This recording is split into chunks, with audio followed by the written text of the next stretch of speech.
Olá pessoal, meu nome é Alexandro e sempre que surgem catástrofes, terremotos, tsunamis, guerras, pestes, as pessoas buscam associar esse acontecimento às profecias bíblicas.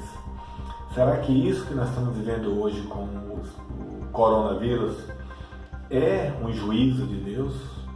Será que é um castigo, pela iniquidade que o homem tem praticado aqui na Terra? Será que se rompeu o quarto selo do Apocalipse? Será que é um trabalho da grande elite visando a redução populacional, como falam muita gente aí com relação à teoria da conspiração? Ou é apenas um acontecimento natural? Somos de carne e osso, seres biológicos, estamos sujeitos ao ataque de micro-organismos, bactérias, vírus, Esse momento que nós vivemos é um cumprimento profético?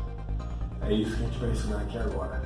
Para quem não tem conhecimento, saber que desde a época que ele esteve aqui conosco até hoje já houveram muitas pragas. Uma praga muito forte que ocorreu foi a peste bubônica. No século XIV, ela dizimou mais de 50 milhões de vidas.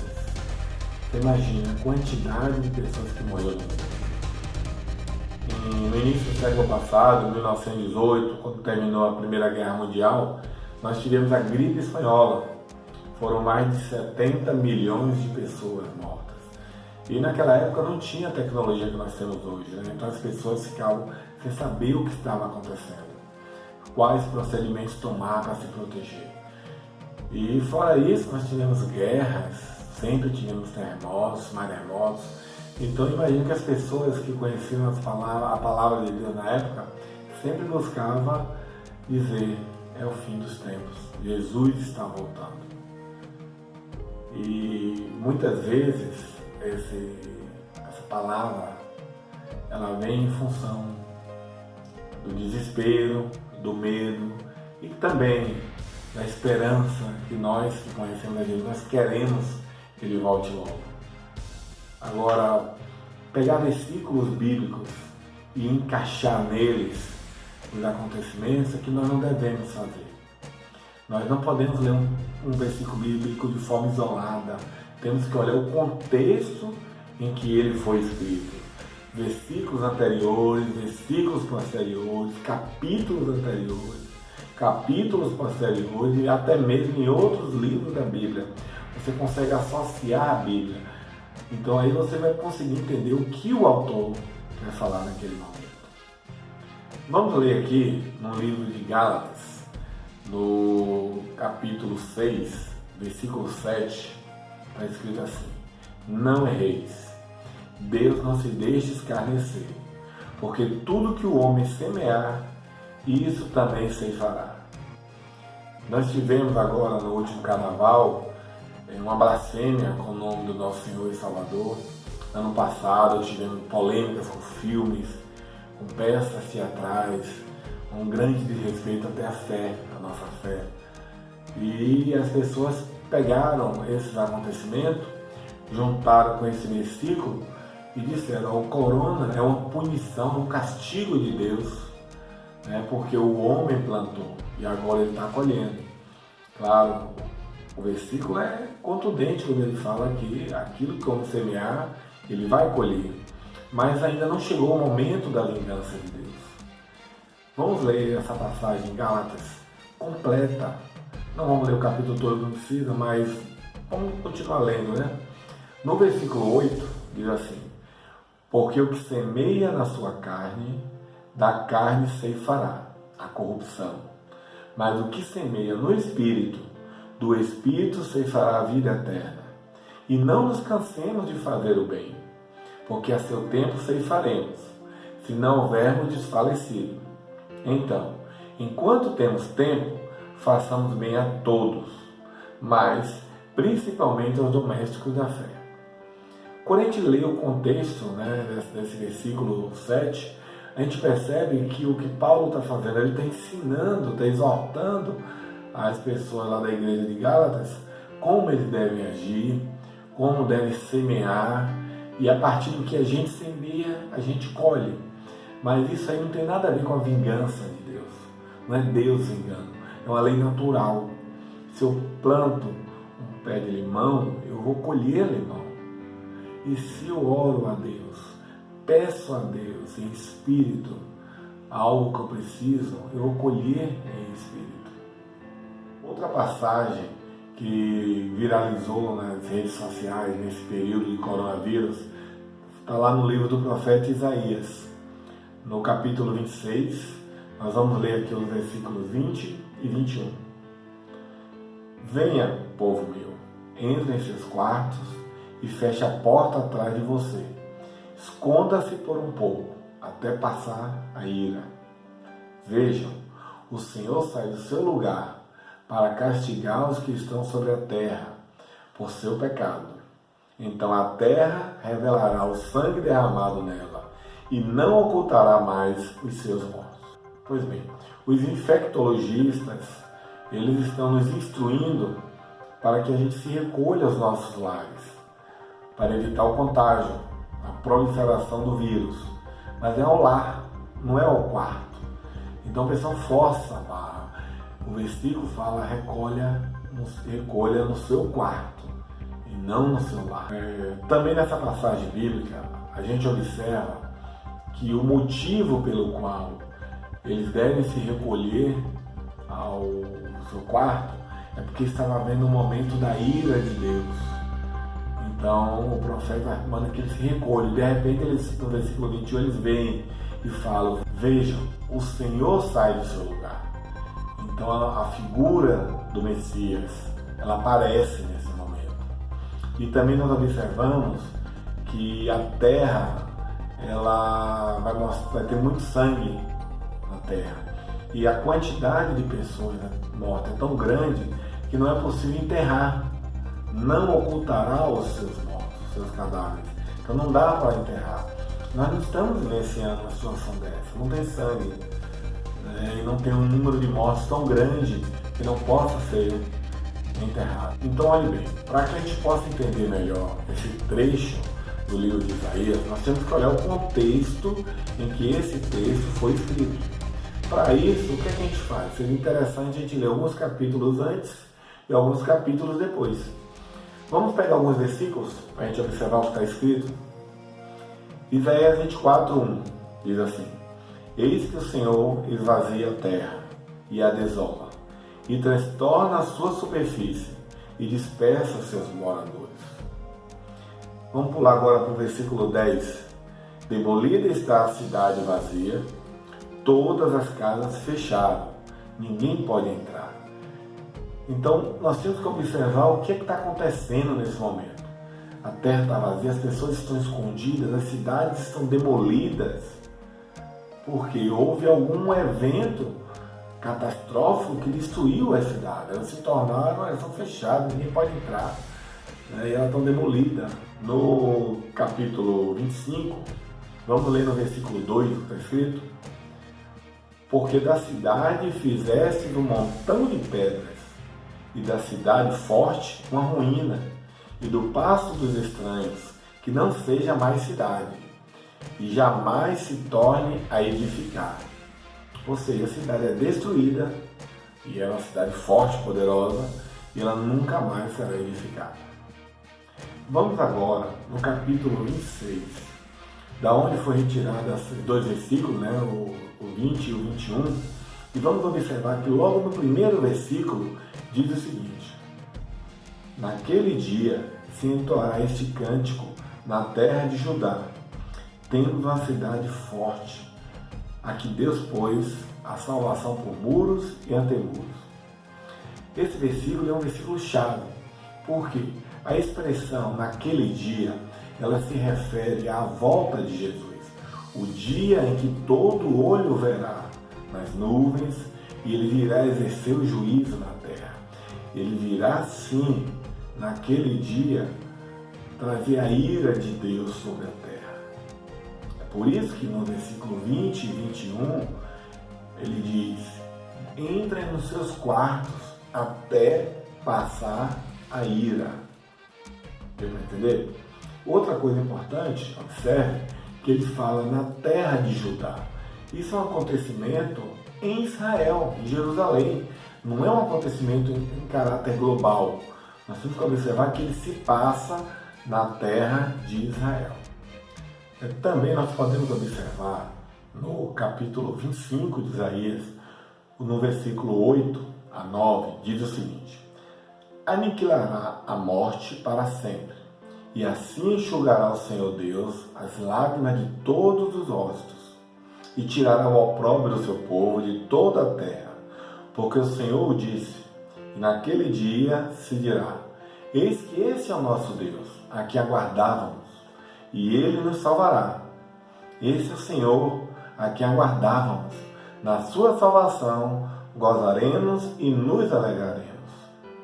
É interessante essa expressão de aniquilará a morte e também enxugar as lágrimas dos nossos olhos. Para você estudar a Bíblia, você precisa procurar respostas na própria Bíblia. Não é outra pessoa, não é outro livro, não é outro lugar que me responde. Em que momento na Bíblia ocorre esse evento? Vamos para o livro de Apocalipse. Diz o seguinte, Apocalipse 7, 17. Porque o Cordeiro que está no meio do trono os apacentará, e lhes servirá de guia para as fontes das águas da vida. E Deus enxugará de seus olhos toda lágrima.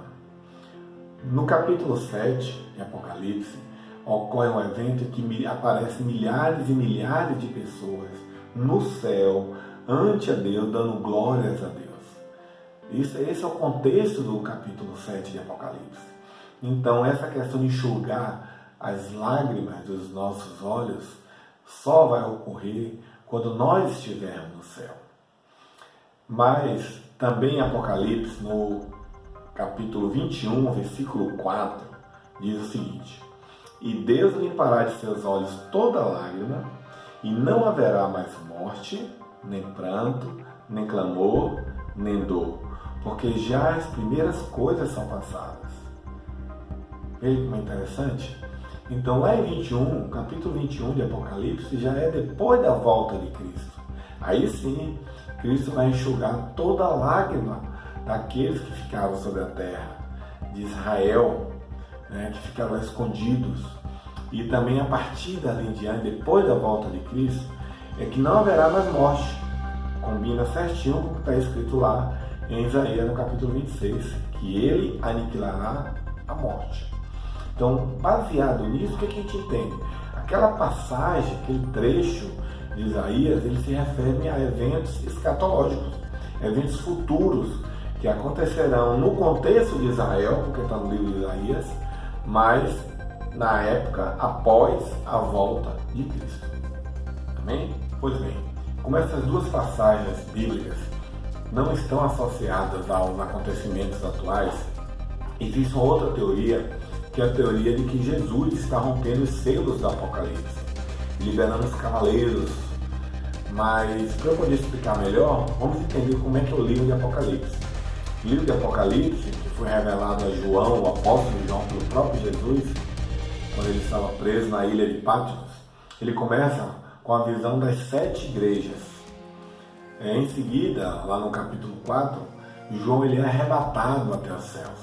E quando ele chega lá, ele vê um trono, que representa ali assentado sobre ele Deus Pai. Em volta desse trono nós temos 24 anciãos, sentados em cada um em seu trono, e também 4 seres, a Bíblia chama de seres viventes. Interessante que esses seres, eles têm 4 faces. Uma face como a de um leão, outra face como a de um boi, outra face como a de um homem, e outra face como a de uma águia, voando. Cada uma dessas faces representa Jesus. Jesus é descrito no livro de Mateus como leão da tribo de Judá. Quando você vai ler, vai conhecer Jesus através do livro de Marcos, você vê Jesus como servo de Deus, a figura representativa do boi. Quando você vê Jesus no livro de Lucas, ele é o filho do homem, ele é humano. Então ele tem aquela face de homem. E no livro de João, né, Jesus é visto como um Deus, o Verbo. Então a figura da águia voando, representando a divindade de Cristo. E em determinado momento, Deus está com um rolo na mão, um pergaminho. E esse pergaminho ele está escrito por dentro e por fora e selado, lacrado, com 7 selos. E um anjo grita no céu com uma voz forte e diz assim: quem é digno de abrir o rolo? Quem é digno de romper os selos? Naquele momento, João é tomado de uma grande tristeza e ele começa a chorar, porque não tinha ninguém digno, nem nos céus, nem na terra, nem debaixo da terra. Então o anjo grita: não chores, João, porque o leão da tribo de Judá, a raiz de Davi, ele venceu e é digno de abrir o livro. Então Jesus aparece, vai em direção ao Pai, recebe o pergaminho na mão do Pai e rompe o primeiro selo. Uma passagem importante que vale a pena nós lermos aqui agora diz o seguinte: digno és de tomar o livro e de abrir os seus selos, porque foste morto e com teu sangue compraste para Deus homens de toda a tribo e língua e povo e nação. Nós fomos comprados com o sangue de Cristo. E para o nosso Deus os fizestes reis e sacerdotes, e eles reinarão sobre a terra. Nós reinaremos sobre a terra. Então aparece, quando Jesus rompe o primeiro selo, aparece um cavalo branco. E o cavaleiro que está sobre esse cavalo, ele possui um arco na mão, um arco de arco e flecha, só que não tem a flecha, só o arco, que representa uma aliança. Ele recebe uma coroa e ele sai como um conquistador, como um vitorioso, buscando vencer, buscando conquistar. Em seguida, Jesus rompe o segundo selo. Quando ele rompe o segundo selo, surge um cavalo vermelho.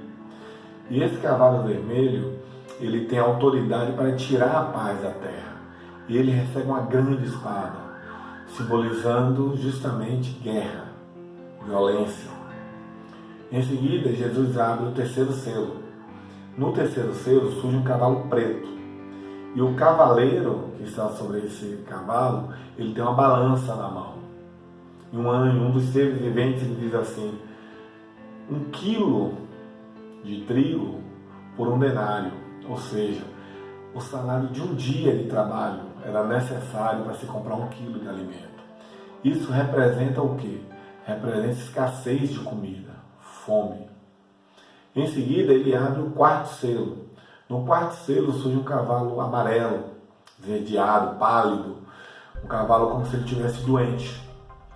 E esse cavalo, o nome dele é chamado Morte. E a Bíblia fala assim: o Sheol seria. O Sheol é o lugar dos mortos, simbolizando que vai morrer muita gente. E realmente, com o quarto selo, morre 25% da população mundial.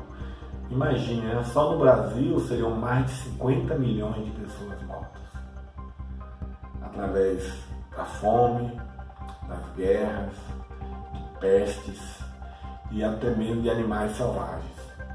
Então muita gente está associando esse momento que nós vivemos ao rompimento desse quarto selo.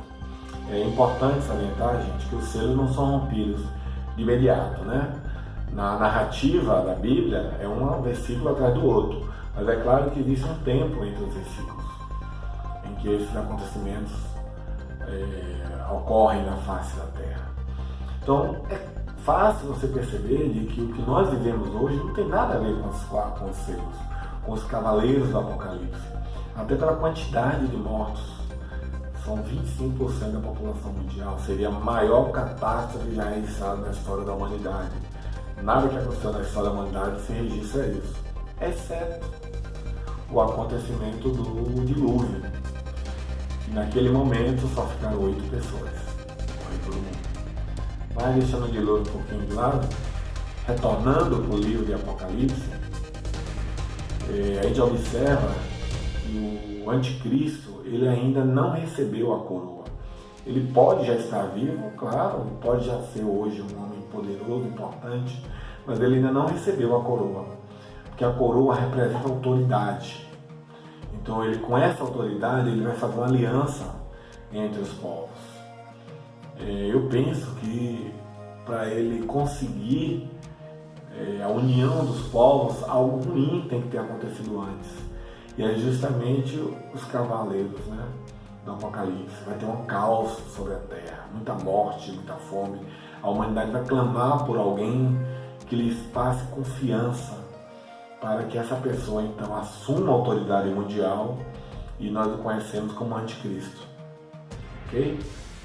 Nesse caso então, o que nós vivemos hoje do coronavírus é um acontecimento natural? Nós somos seres biológicos. Nós somos sujeitos ao ataque de bactérias, de vírus. Agora, não é a vontade de Deus.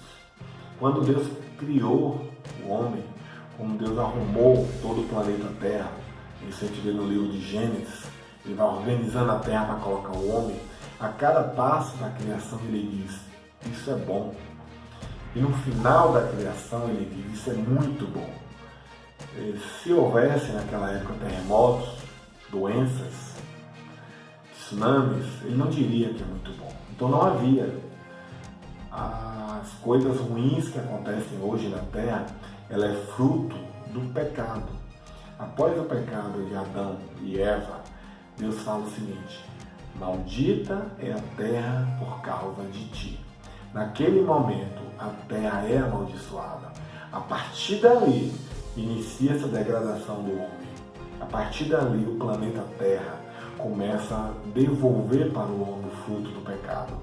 Terremotos, escassez de comida, fome e tsunamis, tantas outras coisas, né? Até venenos, né? Tantas outras coisas que tem na Terra que faz mal ao ser humano. Só começou após o pecado. Algumas pessoas também dizem que é a teoria da conspiração, que a elite mundial planeja reduzir a população, e realmente frisa bem, né? Encaixa bem. Eu não posso dizer que não há por trás disso alguma força maligna realmente, de forma proposital, matando o homem. Mas o que nós vivenciamos hoje está na Bíblia, está nas profecias bíblicas. Vamos ver onde está isso? Mateus 24, 3 a 8. Em Mateus 24, no versículo 1 e 2, Jesus sai com seus apóstolos, o apóstolo fala com ele assim, Jesus, olha que templo maravilhoso, que construção monumental. E Jesus olha e diz assim, vocês estão vendo aquele templo? Não ficará pedra sobre pedra que não seja derribada. E realmente, alguns anos depois, no ano 70, o templo é totalmente destruído. E ele continua com os apóstolos, e aí acontece que os apóstolos sentam com Jesus e questionam ele. E estando assentado no Monte das Oliveiras, chegaram-se a ele os seus discípulos em particular, dizendo, dize-nos, quando serão essas coisas, e que sinal haverá da tua vinda e do fim do mundo? E Jesus respondendo disse-lhes, acautelai-vos, que ninguém vos engane, porque muitos virão em meu nome, dizendo, eu sou o Cristo, e enganarão a muitos, e ouvireis de guerras e de rumores de guerras. Olhai, não vos assusteis, porque mistério é que isso tudo aconteça, mas ainda não é o fim. Porquanto se levantará nação contra nação, reino contra reino, e haverá fomes, pestes, terremotos em vários lugares. Mas todas estas coisas são o princípio das dores. Observe que aqui agora é vários lugares. O princípio das dores não é um acontecimento global. Ele acontece em vários pontos do planeta Terra.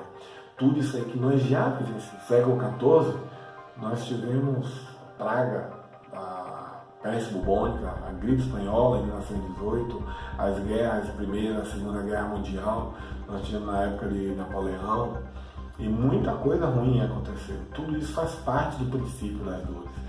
O princípio das dores está relacionado com as dores de parto. A mulher, quando ela está gestante, quando ela está próxima a dar à luz, as dores, as contrações, elas vão acontecendo aos poucos e vai aumentando aumentando, até chegar ao momento maior, mais doloroso, que é o momento do parto, e a criança nasce. E quando a gente lê o livro de Apocalipse, a gente entende dessa mesma forma. Primeiro vem o princípio das dores, o momento que nós vivemos, é o coronavírus, a HN1, a AIDS e tantas outras situações que nós vivemos hoje no planeta Terra. Em seguida, quando passa o princípio das dores, é o momento da abertura dos selos. Os 4 cavaleiros são soltos sobre o planeta Terra. No final, no 7º selo, ocorre o tocar de 7 trombetas. Cada uma dessas trombetas é um juízo. Chega a ser cair um meteoro do céu e contamina a água. As pessoas não vão ter água potável para beber.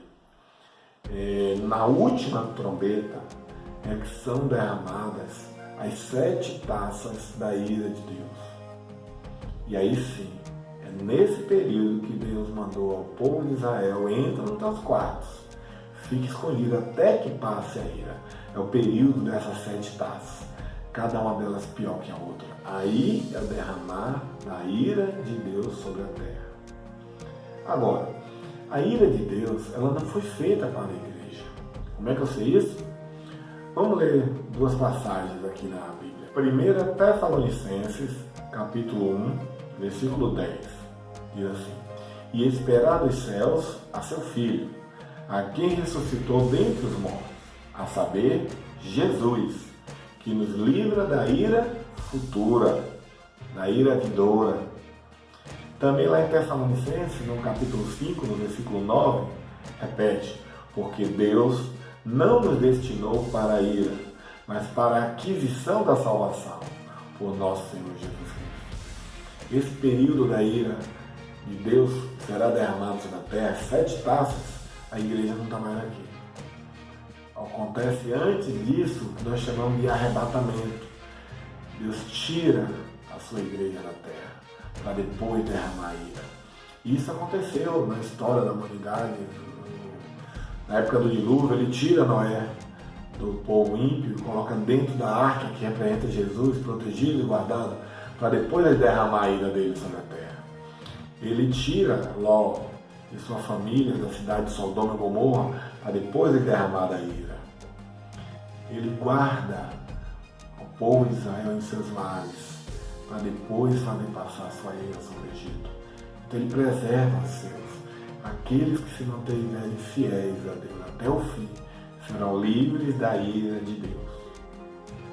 Essa parte, gente, da ira de Deus, ela também é relatada por Jesus lá em Mateus, no capítulo 24, no versículo 21, ele diz assim: porque haverá então grande aflição, como nunca houve desde o princípio do mundo até agora, nem tampouco há de haver.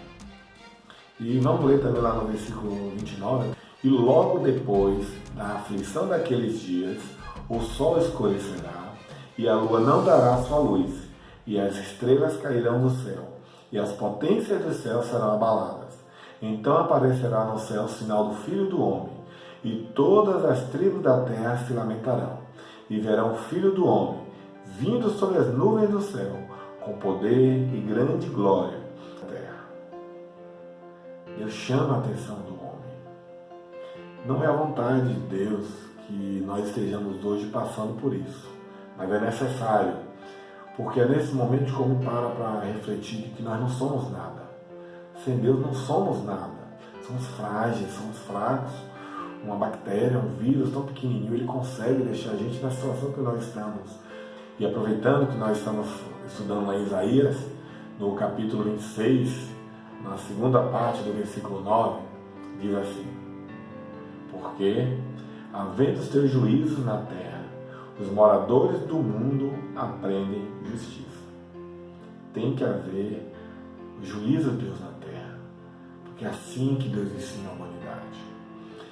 E no capítulo 26, no versículo 10, diz assim: ainda que se mostre favor ao ímpio, nem por isso aprende a justiça.